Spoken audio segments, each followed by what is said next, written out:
Hello, beautiful souls, and welcome to the Persistence in Prayer podcast hosted by Catholic mindset coach, wife, mother, educator, and speaker Kylie Hine.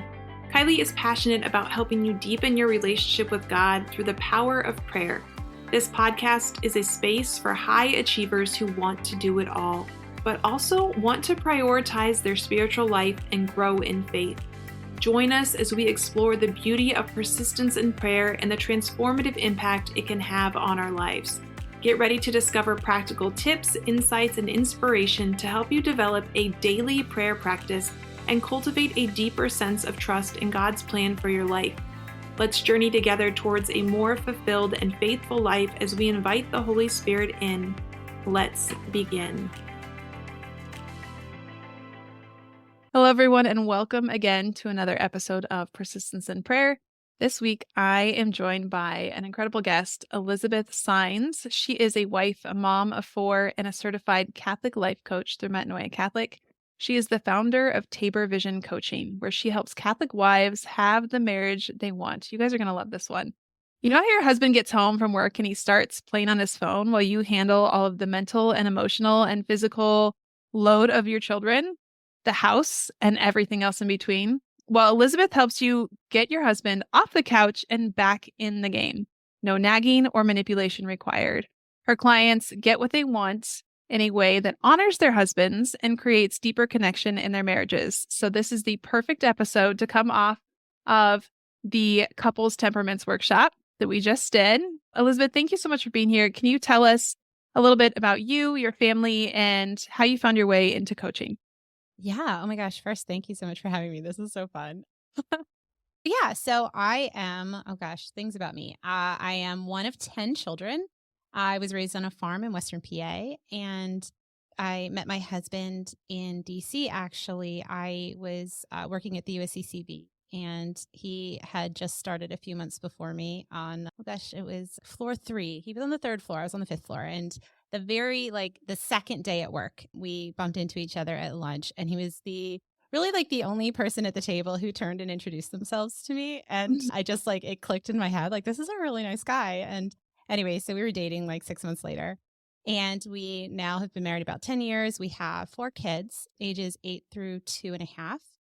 And yeah, coaching. Oh my goodness. So it's actually related to family and marriage stuff. We moved to Texas in 2020 in the midst of the pandemic because we decided we'd been living near my family for about 6 years, and we decided to be near his family for a while. And so we moved down, and it was actually a super hard transition for me. It was kind of my idea to move down here, but the transition down was really difficult. I had lived near my family. I was super close to them, and suddenly I was in Texas. And I don't know if anybody's moved north to south, but it feels like going into a different country completely. We went from, wintry, snowy weather to there were lizards in my bathtub, just really odd experience. And I was super far from my family. I ended up getting pregnant pretty quickly after we moved down here. So there were pregnancy hormones. And in the midst of sort of all of my mental, emotional drama, I discovered coaching. One of my favorite podcasters, Sterling Jakewith, she switched over from just a 15-minute podcast for moms to doing coaching, a coaching podcast called Made for Greatness at the time. And I instantly fell in love. It was the first time that I had heard that, basically that my thoughts create my results, that I can choose how to feel. I don't have to let my circumstances dictate what I'm experiencing internally. And it was just this window into, the possibilities of a life where you actually get to choose how you feel and how you want to show up. And it took me through Sterling's podcast. I ended up kind of going on a journey trying to find a way into getting coached more one-on-one. And I ended up going into Leah Darrow's Art of Being a Woman course. And then when I was there, I really wanted to be a strategist for the Art of Being a Woman school. So I got on a call with Leah, and I was kind of asking her opinion. And as I was telling her more of what I wanted to be able to do, she was able to kind of guide me and help me see that for me, it really opened my mind to realizing that the strategist option wasn't what I wanted. But through her, I was able to find Metanoia Catholic and I jumped onto their training as soon as it opened that spring. And actually, my husband joined me, and we were both trained as coaches. And it was just I had received so much relief during such a hard time in life through coaching that I just couldn't imagine not sharing it with other women. Like all I could think was, I have got to tell everybody this information. Mhm. Like I'm a coaching evangelist. I talk about it all the time. It's probably super annoying for people. And you're also sanguine. So, I mean, you were the Very. perfect person to share. You're the Yes. perfect person to share all of these things. Yes. Everything I experience gets sent back out into the world. And I love that you and your husband went through it together because that's actually, I think I maybe was introduced to your husband before you because we were in a coaching group together at some Yeah. point. So Yeah. I think it's so beautiful when couples go through the training together and are able to Yeah. do that. What was the biggest change you saw in your marriage? I think just the way we asked each other questions changed. And the sort of the assumptions that we understood each other at face value started to go away. And we started to be able to ask better questions to really make sure, that we weren't just communicating, we were comprehending each other. Because I think a lot of the time, what coaching does is it helps you just get curious and compassionate instead of jumping to conclusions. Mm, And I see it in my marriage, I see it in my parenting, just helping us be more aware of if there's something that needs to be processed a little differently, or if there's, especially, you and I were both trained very much in the temperaments, and learning that language and talking to your spouse in that way, like using that melancholic or that sanguine or that phlegmatic or that choleric, those word choices that will draw your spouse out more uniquely because you'll know what words motivate them and what words trigger them. And yeah, so it's just really the communication factor. I love it. So, number one question right here. How do we get our husbands to do what we want them to do? What are the secrets behind this? If you had to break it down, what would you I say? I mean, really, I think I kind of just said it. I think one of the things that I've noticed the most in coaching is a lot of the time we default. All of us do this. Like, this is not pointing fingers at anybody specific. I think most of us think that we get what we want by asking repetitively, possibly leaning into nagging or criticism, right? Like, that's Hmm. what we think we need to do, especially maybe to defend ourselves or to make sure that, we're taking care of ourselves as wives, as moms. We're tired. We've got a lot going on. We want him to show up and be the spiritual head of the family and to take ownership of his position as husband and father. But we tend to go after it in a very maybe a little bit of an aggressive or even like a mm, emotional way where we cry, we resort to, maybe a little whining, just I've kind of those never elements. cried. I don't know what you're talking about. I've For never sure. cried. Never looked I've up at never him with big teary I've never eyes and just whined or like complained in my marriage. and I just find it so interesting, learning through coaching and through the temperaments that there are these words that different temperaments are motivated by. And, I think especially I tend to work with choleric women, so very driven, maybe the stereotype is type A women, Mhm. and they tend to marry phlegmatic men, so very laid back, stoic, go with the flow kinds of men.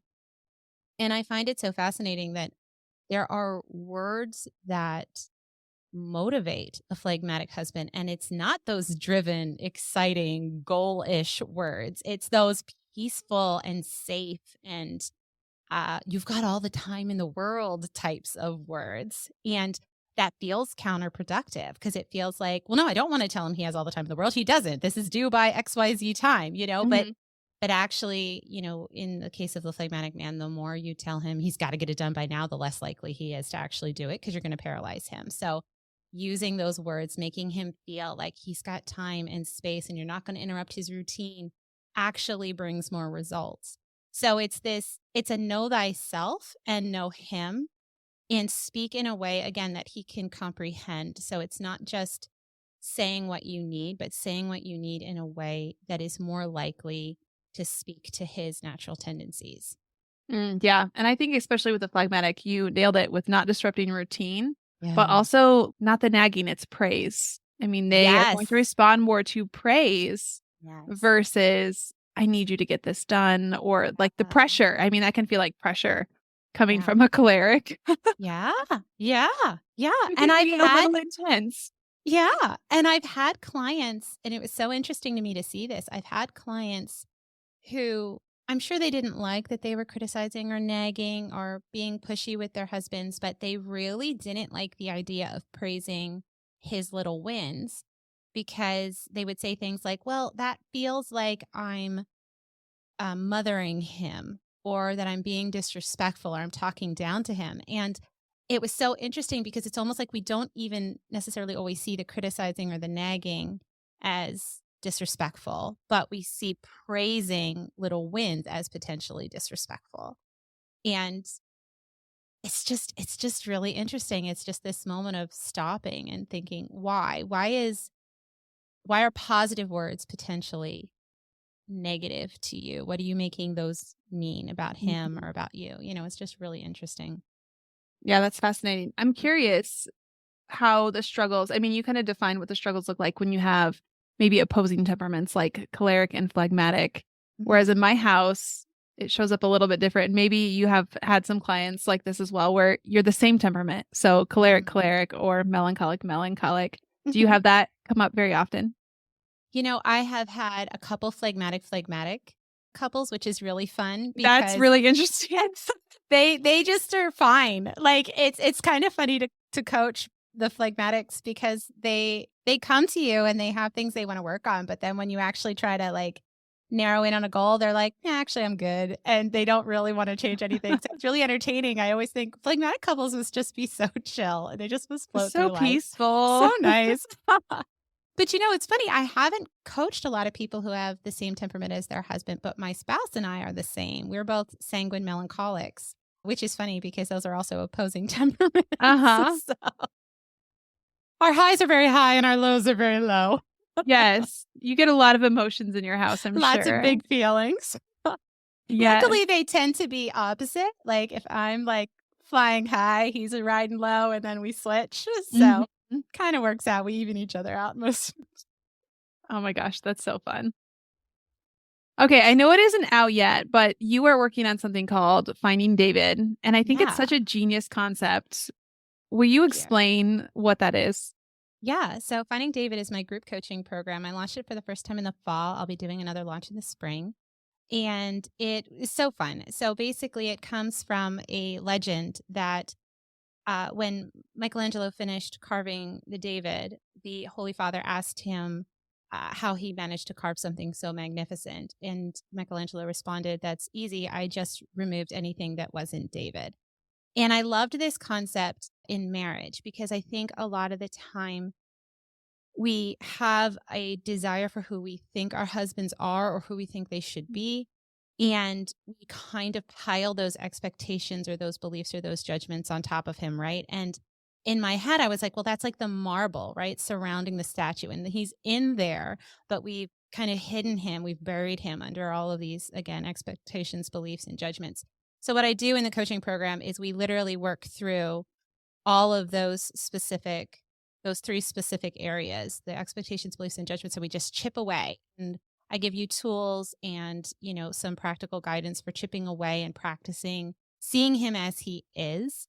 And I think it's fun too using the statue of the David because he's good looking and he's strong and he's sort of this ideal, right? And he's a man after God's own heart. That's what God said to David, that this is a man after my own heart. So the concept that your husband is a man after God's own heart and he is meant to be a saint. There is a saint version of your husband and we want to find him.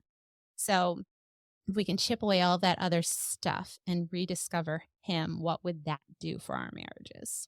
Amen. I think expectations is a huge one. We have these expectations for our husbands or for our coworkers or even for our Mhm. children, Oh right? yeah. We have these expectations and then we're so upset when they don't show up the way that we imagined they were going to show up in our brain, which Yeah. is totally ridiculous because Yeah. they're their own people.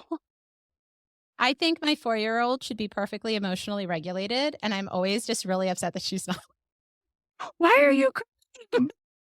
as I cry. Yes. Why are you walking away when it's a heated conversation? Oh, Yeah. okay, because that's what I would wanna do. I'd wanna go, Yeah, when and I I think when I hear the word no.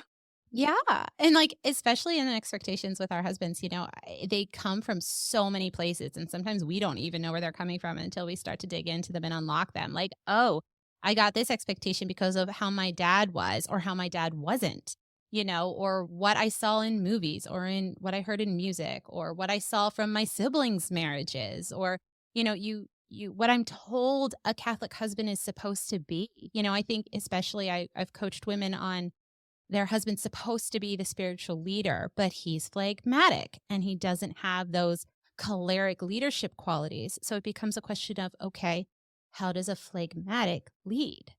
It's this question of how does a sanguine lead? They all are meant to be spiritual heads of the household, but the way they do it is not going to look like our stereotype of a leader all of the time. It's going to be this unique, very him experience of leadership.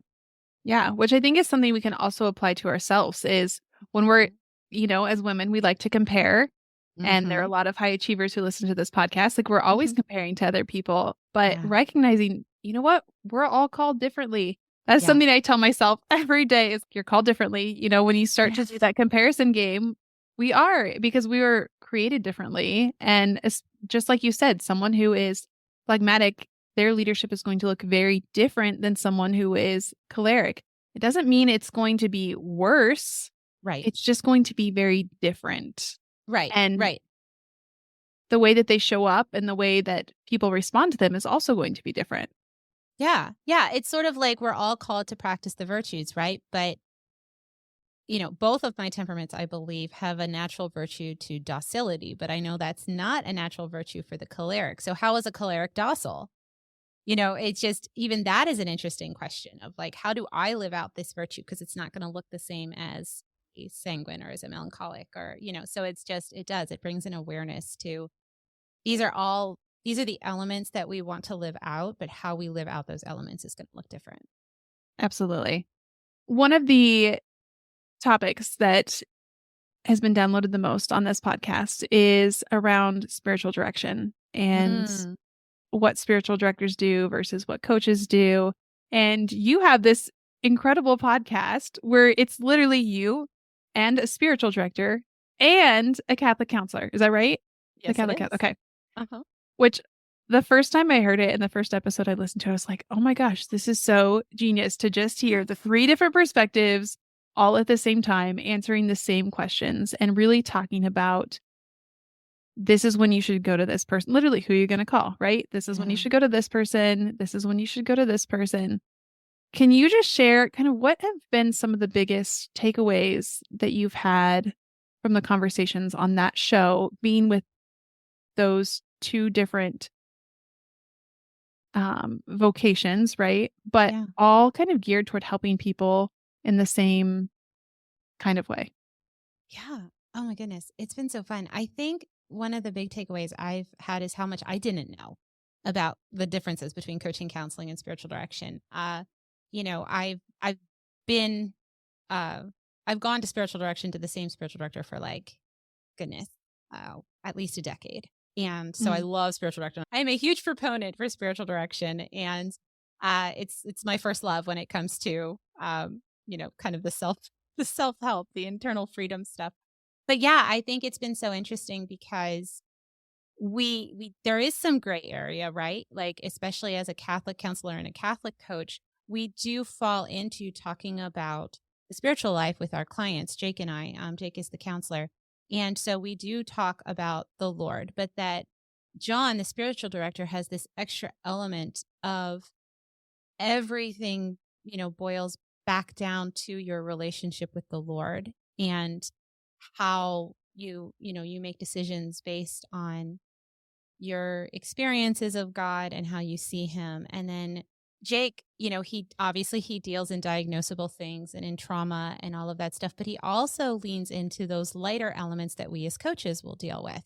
So he does talk about maybe some just, self-worth or goals or whatnot with his clients. And then for me, I as a coach, I'm sort of in a little way, I guess, kind of the first line of defense where it's just this ability to look at your thoughts objectively and see if they're serving you or not. And, choosing the thoughts that are helpful, choosing the emotions that you want to feel. And so it's funny how there are some gray areas, but that there is a point where we become very distinct and where it becomes very obvious which one someone may need. And yet how all three can marry together to create this sort of perfect storm of interior freedom, if Mhm. that's a good analogy.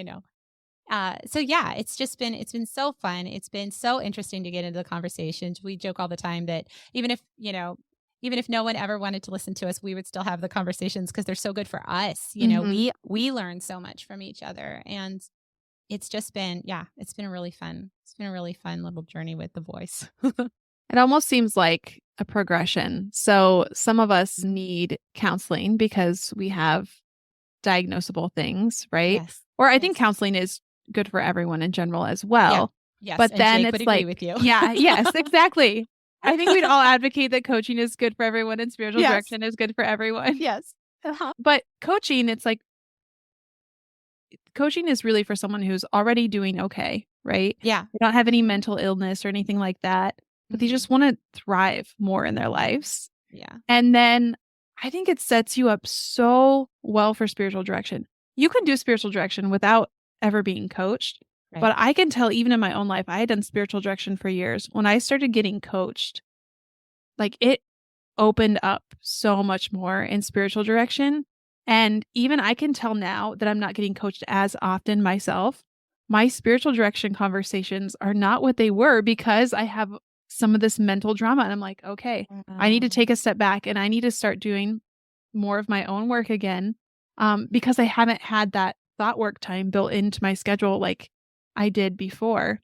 yeah. And so that's really been where my focus has been recently is, okay, I need to go back to making sure not only am I having my prayer time, but I need to do some of this thought work so that I can show up for spiritual direction and my prayer life in the way that I was, because there is a difference. Oh, yeah. Oh, yeah. It's been crazy to me to see just what journaling has done, like a coaching journal has done for my prayer life. I frequently bring my Metanoia Catholic journal into adoration with me. And Mm, God speaks so clearly through that journal. And it's funny because like you said, and I think the other thing that was interesting to me is after I learned how to coach myself, I saw how my spiritual director was a type of coach for me. Some of the mhm. questions he would ask and the Yes. phrasing he would use. And I was like, wait a minute, like, I'm trained in this. What you're doing. But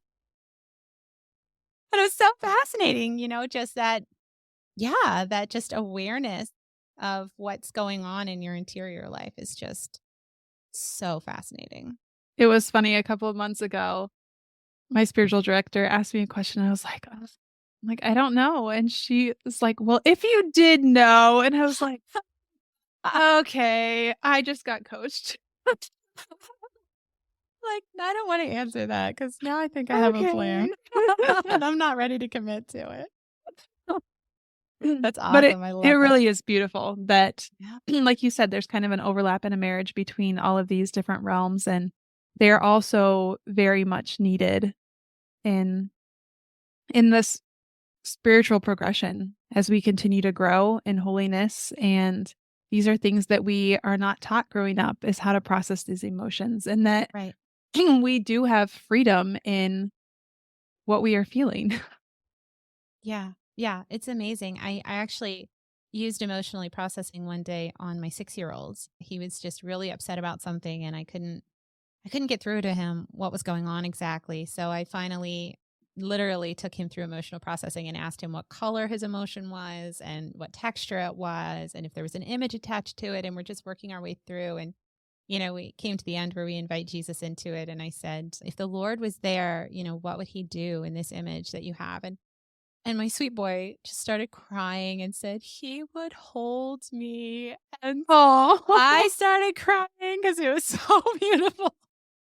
And I just thought, this is a tool that is enhancing my motherhood so much because it's helping me teach my children how to process their emotions so that by the time they're adults, by the time they're in their marriages, by the time they're parenting, they'll know, okay, I'm feeling big feelings.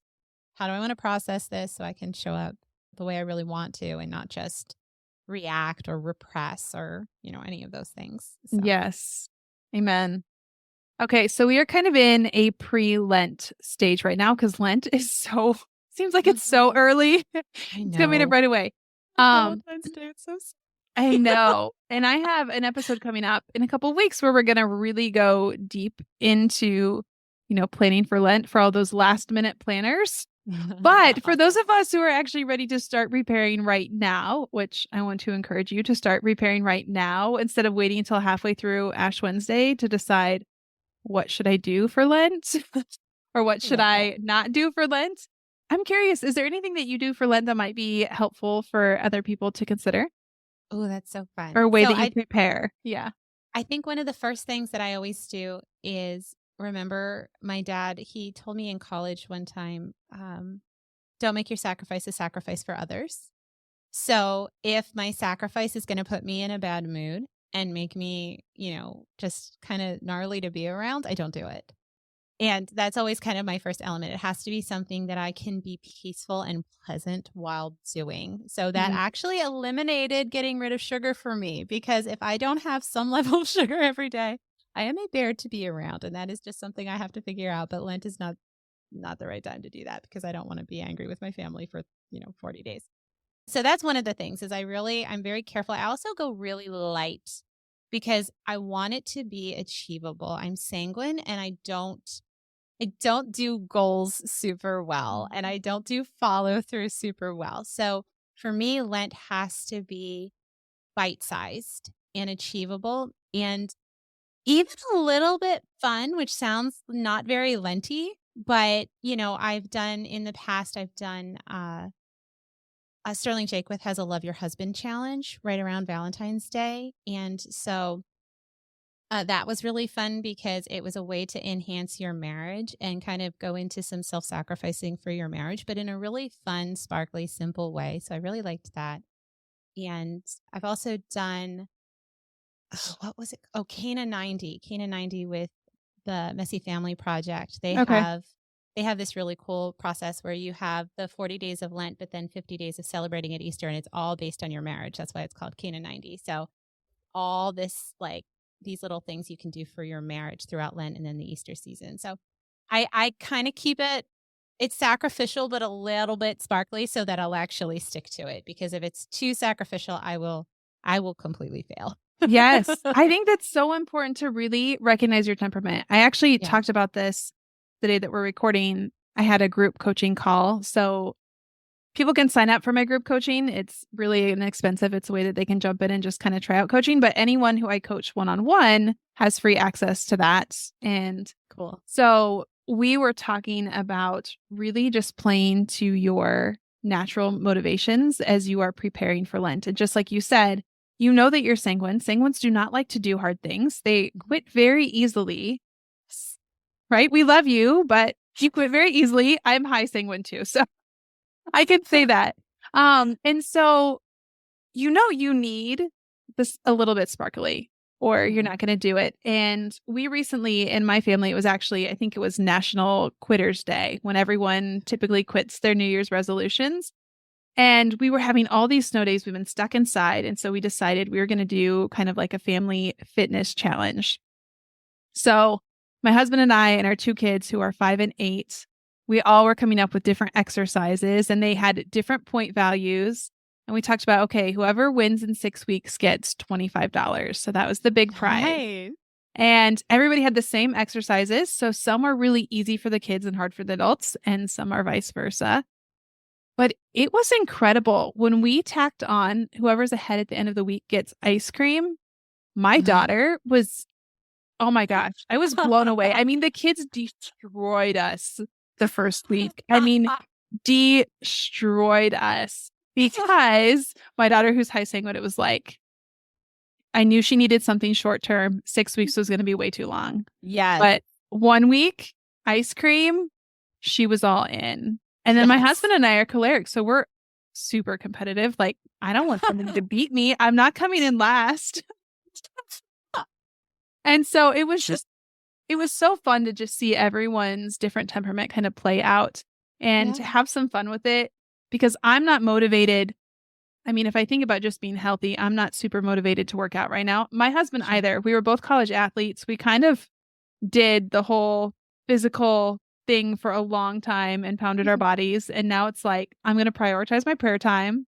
Mhm. I still like to work out, but my body does not like it as much.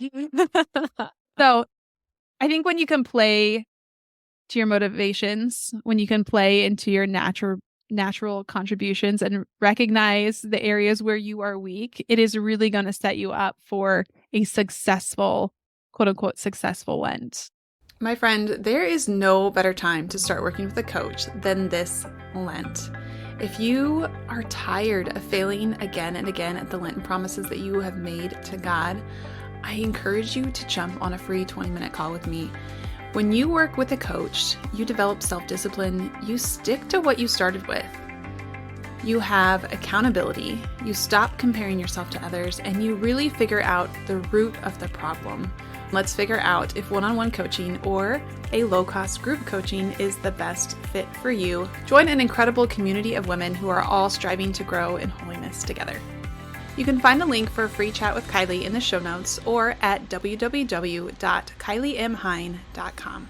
Yeah, totally. And I think that's another thing is the reset to recognize that just because you didn't get it right for the first 20 days doesn't mean you can't get it right for the next 20 days. Or even if you totally bomb Lent, you still have Holy Week. That there's always a chance to start over and to still have a good Lent. You don't have to, because I think we do that with New Year's resolutions. Oh, if I don't get it right in January, the whole year is basically shot and I might as well Yeah, give up. And I'll just it's have to like, wait until next year. yeah. And it's like, well, no, you could do a quarterly reset. You could do, it's Monday morning. You could reset. You could reset Mhm. because it's after lunch and you have 20 minutes and you can go do a quick workout. Like there's always like January 1st is not the day and the only day. And Ash Wednesday is not the only day to like really nail Lent. You can keep trying. And I think even sometimes recognizing one of the things that I heard one time on the Messy Family Project podcast was Alicia said that sometimes God chooses your Lent for you.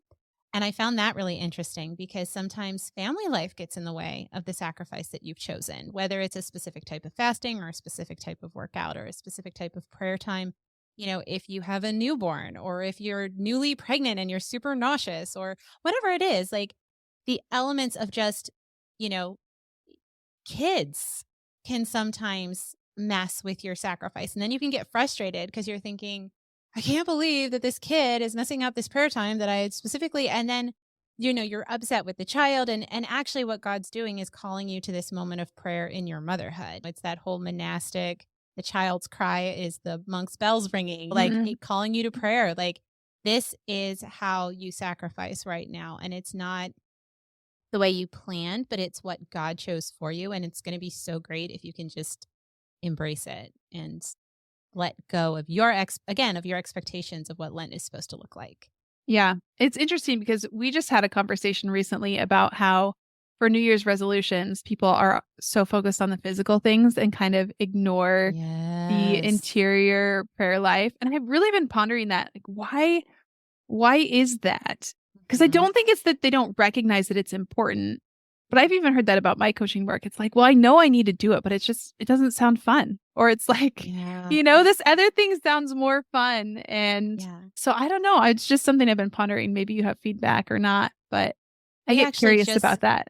Yeah, we just did a podcast episode on that because we were talking about resetting your New Year's resolutions. And the boys and I were talking about how so many people focus on the external at the beginning of the year. You're trying to lose weight, you want to look better, feel better, whatever. And you're not focused on the internal, which is actually normally why you're gaining weight and why you're not working out. The interior where you don't feel good about yourself, you have low self-esteem, you're comparing yourself to the super skinny blonde on the fitness video and you're just like, well, I'm never going to look like her and I give up now, and Mhm. you're just your mind and your spiritual life is where you're getting hung up on actually fulfilling your resolution. So a lot of the time really the best place to start is in your interior life because maybe if you weren't dealing with depression or anxiety or if you had a better relationship with the Lord, or if you just had cleaner thoughts, you wouldn't be reaching for the brownies, or you wouldn't be neglecting your workout. You might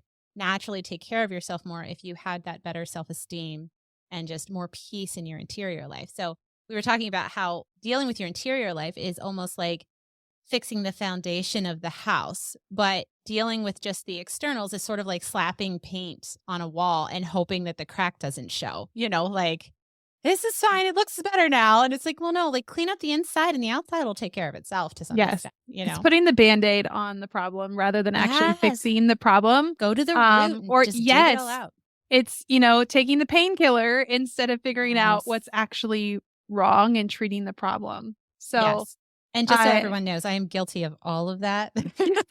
say I am all about, just 100%. But we are improved. We are improved yes. from where we once Yes. were Yes. because of the work that we have been doing. So Yes. it's a slow process, Yes. but that's how you get where you're going is you just take it one step at a time and start recognizing that it is a problem. Right. Right. Yeah. And I think the recognition is because you can't unsee it. I think that's the most amazing and horrible thing about learning about coaching is that you can never unsee it. You will always know that you'll hear yourself say words like should or never, or you'll, like these really dramatic Always. words, always. And you're like, oh, it's always and never. That's not true. It's sometimes and occasionally. And, you just hear yourself speak in a certain way and you recognize like, oh, I could process this right now. I could get to a cleaner place right now if I want to. Sometimes you don't want to. And you will forever have to turn off your coach brain with your Yes. friends and with your Yes. spouse. Yes. Yes. He didn't ask for coaching. He didn't ask for coaching. Just supposed to listen. So funny. Okay, all of that to say, if you didn't make an interior resolution for New Year's, Lent is your time to focus on the interior. I heard someone say once, when the interior life is ordered, the exterior is ordered as well. And so if you're feeling like the world around you is chaos, something feels off, you feel out of balance, it's more likely something with the interior life. And that's where we really go back to prayer and discernment and the rules for getting us out of spiritual desolation, if that is somewhere that we are, and moving forward. So Lent is your reset. And I just want to encourage you to take advantage of that. Okay. Some fun questions. Something that you shared with me is that people often come to you for advice on topics that they're too embarrassed to bring up with anyone else. What is the toughest topic to discuss for you? Oh, that's a good that you can question. share on air? Yeah. Oh, there you go. There you go. Oh my goodness. I think, I'll be honest. I think a lot of topics are hard only because I know that advice is dangerous. And so I'm always afraid that I guess it's the melancholic in me is like, they're going to follow my advice and I'm going to ruin their lives. Like, going to be this terrible thing. So I've had people ask me for advice on jobs, on intimacy with their spouse, on, just all kinds of areas, parenting. And it almost always makes me nervous because I think, what if I say something that worked amazingly for me and then doesn't work for you? So I think that's one of the things that I like so much about coaching is that coaching taught me how to reflect back what people are thinking or what they're saying to me so that they can almost give themselves advice by the time we finish talking. So it's not just me. Because in the past, I would just dish out advice because I'd be like, well, you're asking. Here you go. Yes. It might not be the best and I'm scared you're going to follow it. But I was laughing recently because I told my little sister, I told her not to tell my mother that I gave her this advice, but my little sister was stressing about her grades in college. And I said, you want to know what helps me? And she said, sure. And I said, in college, I used to tell myself 10 years from now, am I going to remember this grade? And then I said, listen, don't tell mom I said that because she wants you to really care about your grades. She wants you to try. But I hear the stress in your voice and I'm just trying to bring it down for you. That is so funny. So, yeah. So, Okay. What book are you reading right now? Right now I'm reading The Reed of God by Carol Hauslander. Okay. And oh my gosh, it's beautiful. My goal this year is I'm actually doing a 5x5 reading challenge. So basically you pick 5 categories and then have 5 books in each category. And so by the end of the year, you'll read 25 books. It's really easy for me to read. I love reading, but I wanted to be a little bit more organized this year. So I found this on School Sisters and I was like, I got to do it. So I, one of my categories is a relationship with Our Lady. So I really want to work on that this year. So the Read of God is all about the Blessed Mother. And it really dives into why she's actually super relatable, which I didn't believe. I thought that, my melancholic little brain is like, she's perfect and I'm not, and I want to be perfect, but I can never be perfect. And like, how can I talk to a perfect woman? Like, no woman wants to talk to a perfect woman. So getting to know her through this book has been so cool because it basically shows all of the ways that she is actually super approachable, that she got this huge news and she said yes to being the mother of God, and then nothing happens for like a really long time. And then she has kind of a traumatic birth experience in a stable and whatnot, and then nothing happens. And then she, runs away from Herod, and then nothing happens for years. Like, it's just so many chunks of her life where it's silent and we know nothing. Like, we don't know what she did during her daily routine. We don't know anything about Jesus teething or learning to walk or any of those details, which just, she has this very hidden, quiet life. And, how much of our lives is sort of monotonous and hidden and, uninteresting and undramatic. And Our Lady lived that really little, simple life. And so it's just really cool to kind of learn how all these different elements of her personality are actually super relatable. And she's just very approachable, and I didn't know that. So it's been cool. I remember going through my first pregnancy and it was awful.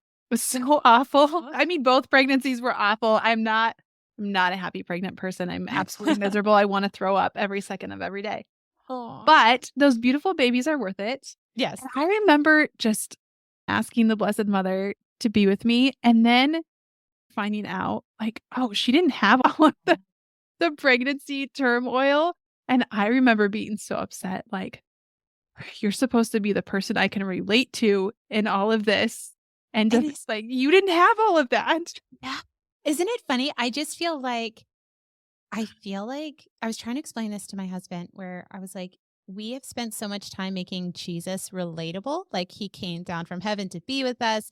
The different Bible verses where he meets people where they are, like the Simon Peter, do you love me? Apparently in the original Greek, he was asking Peter for perfect love, and Peter was responding with friend love. Agape versus, I just read this week. Oh my goodness. I love it. I love that. So like all of Jesus's time on earth is like coming down to us, right? And so I find Christ very easy and very approachable and very like, I can talk to him. But then it feels like the Catholic Church has taken Our Lady and just slowly pulled her farther away from us and been like, anything you thought you could relate to, you can't. Like, this was her experience of pregnancy and this was her experience of birth, and she was perfect. And, I just learned recently that we traditionally believe that St. Joseph was also sinless, that he was born with original sin, but that he did not commit sin in his lifetime. So she had a perfect husband and a perfect baby, and she was perfect. Like, how am I supposed to talk to this lady? I cannot relate to that. Right. So it's just, anyways, reading this book has been really helpful because it's kind of brought her back and helped me see that, as good and as lovely as what we believe is, that Our Lady is a person, and I can talk to her and get to know her. And I don't just have to read,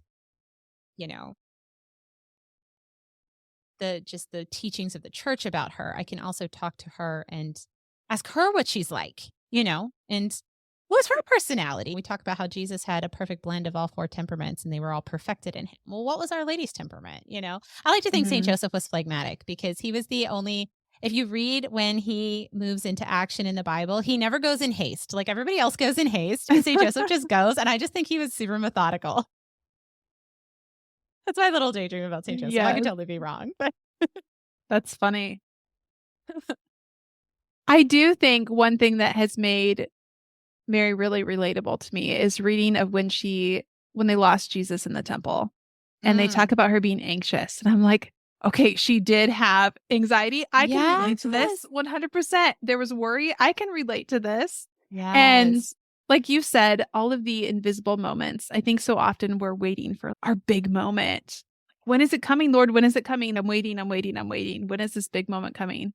She had really big moments but Yeah. she also had a lot of the mundane moments. And it's Laura Rowland was on here recently and she talked about the power of ordinary. And that truly is Mm. what we see in our beautiful Blessed Mother is the beauty of ordinary motherhood, even though it was completely extraordinary. Right, right. Well, or even when she's called to do big things, when she's called to surrender. I think it was Father Mike Schmitz who pointed out that it says, Our Lady says, I am the handmaid of the Lord, be it done to me according to your will. And then the angel left her.